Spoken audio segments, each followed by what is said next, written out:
In this demonstration, I will show you how to split the delivery cost between shipments. First, go to www.sliceofcost.com and click on Split Delivery Cost.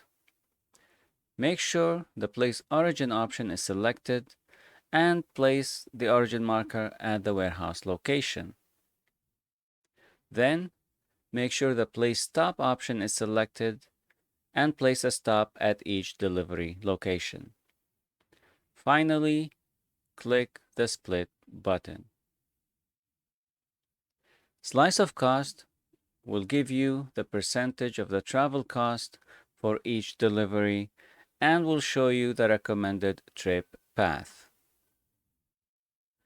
If you have the value of the travel cost, place it in the Total Travel Cost field and then select the option Amount. This will show the actual travel cost contributed by each stop location, which you can assign to the corresponding delivery.